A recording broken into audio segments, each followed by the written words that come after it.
Bien, continuando con la exposición, les voy a dar a conocer un poco sobre lo que son las técnicas de transformación de los polímeros. Tenemos varias técnicas de conformado, como por ejemplo la extrusión, la inyección, el soplado, el termoconformado, el moldeado por compresión, moldeado por transferencia, el calandrado y el moldeado por colado. A continuación les voy a explicar un poco de cada una de estas. Tenemos la extrusión, que consiste en obligar a un material fundido a pasar a través de una boquilla o matriz que tiene la forma adecuada para obtener el diseño deseado. La alimentación se realiza a partir de una tolva y posteriormente el plástico es pasado por medio de un tornillo sin fin, donde el polímero es calentado y friccionado contra las paredes. Como podemos ver en la imagen, tenemos nuestro tornillo sin fin y las paredes, las cuales tienen resistencias eléctricas. El material destruido es enfriado al aire o por agua. Los productos obtenidos a partir de esta técnica posteriormente pueden ser moldeados en otras etapas, nombradas como etapas secundarias. Algunos productos obtenidos por extrusión son las láminas, los tubos, las vigas, las fibras y recubrimientos de alambre. También tenemos que seguir algunos parámetros de control del proceso, como por ejemplo la temperatura del plástico, la presión de plastificación, la temperatura del barril, la temperatura del dado, la velocidad del tornillo, la velocidad de flujo, la velocidad de enfriamiento y las dimensiones del producto final. También tenemos otra técnica que es el moldeo por inyección. Este mecanismo de moldeo por inyección emplea inicialmente los principios de la plastificación del plástico en la cámara con tornillos sin fin. Al llegar al final de la cámara, el polímero en estado pastoso es inyectado a una cavidad, que es el molde, con la forma de la pieza requerida.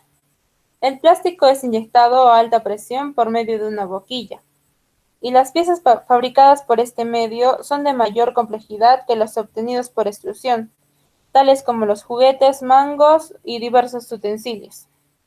Las etapas para el moldeo por inyección son la plastificación, la inyección, el enfriamiento y la expulsión. Tenemos también el moldeo por soplado. Este proceso consiste en insuflar el aire en una preforma tubular fundida, que se encuentra en el interior del molde. Este proceso de conformado por soplado, al igual que en los dos casos anteriores, inicia por medio de un plastificador en forma de un tubo sin fin, con el fin de generar la masa pastosa que todo polímero requiere. Posteriormente se forma un tubo preforma llamado parizón, como podemos observar aquí. Consecuentemente, el tubo es inflado dentro del molde, similar a un globo de aire y tomando la forma de la cavidad que lo contenga. Este proceso es muy común utilizado para la obtención de botellas. Tenemos también el termoconformado. El proceso de termoconformado también es comúnmente conocido como formado al vacío. Emplea como materia prima las láminas de plástico de espesores variados, los cuales son calentados y moldeados. Las hojas son colocadas dentro del molde y posteriormente es extraído del molde. El polímero es arrastrado a las paredes del molde para formar la pieza de geometría compleja, y los rangos de presión de vacío y temperatura del trabajo dependerá del espesor, del tamaño y la geometría de la pieza formada.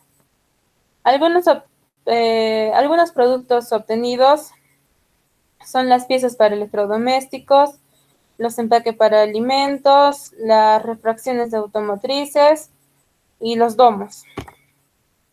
Tenemos también el moldeado por compresión, que este involucra presión y calentamiento dentro del molde. Principalmente son empleados para piezas de plástico termofijos y actualmente también se usan termoplásticos. Los productos obtenidos por esta técnica son piezas para electrónica mayormente. Este es uno de los métodos más antiguos que se usa. El principio es similar a prensas sólidas. Como observamos en la imagen, tenemos el molde y el contramolde y los granos o pellets que van a ser fundidos por medio de la compresión y el calor. Y finalmente podremos obtener la pieza requerida. También tenemos en el moldeado por compresión algunas ventajas y desventajas. Como por ejemplo, una de las ventajas del moldeado por compresión es que tiene bajo desperdicio, ya que es un mecanismo intermitente. También es de bajo costo herramental a comparación del proceso de inyección. Además, esta tiene un buen acabado superficial.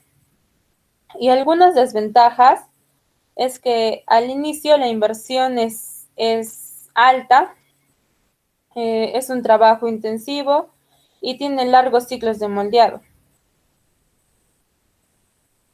Ahora tenemos también el moldeado por transferencia. Es un método que conjuga el conformado por compresión e inyección en la misma etapa. El principio inicialmente es un efecto de compresión y la misma inercia inyecta el plástico en la cavidad. El proceso se deriva para la fabricación de piezas más complejas que las pueden ser obtenidas por el método de compresión también.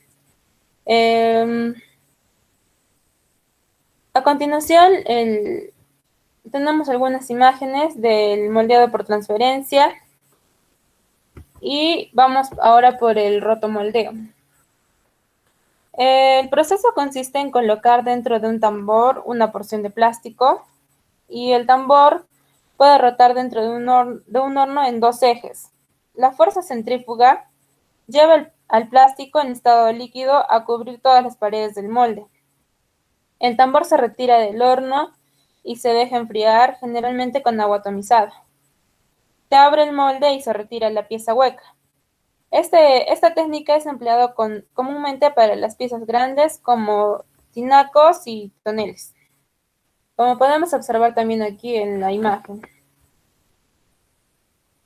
Seguidamente tenemos lo que es la pultrusión, que es un proceso productivo de conformado de materiales plásticos termorrígidos para obtener perfiles de plástico reforzado y de forma continua, sometiendo las materias primas a un arrastre y parado por operaciones de impregnado, conformado, corte y curado.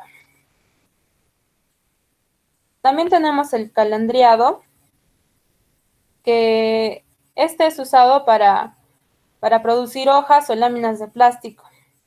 Emplean el mismo mecanismo para fabricar el aluminio. Se emplea una serie de rodillos que van reduciendo el espesor de la película. Los rodillos también tienen que estar a alta temperatura y es posible que a través de esta técnica poder producir películas compuestas.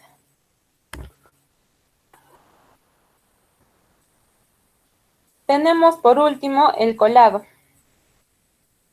El colado consiste en el vertido del material del plástico en estado líquido dentro de un molde donde ésta se va a fraguar y solidificar. Tenemos que tener en cuenta también la viscosidad del polímero, ya que debe ser suficientemente baja para que fluya con facilidad en el molde. Algunas cosas que podemos obtener son las bolas de billar, la bisutería y entre otros objetos. Hasta aquí con la exposición. Muchas gracias por su atención, compañeros.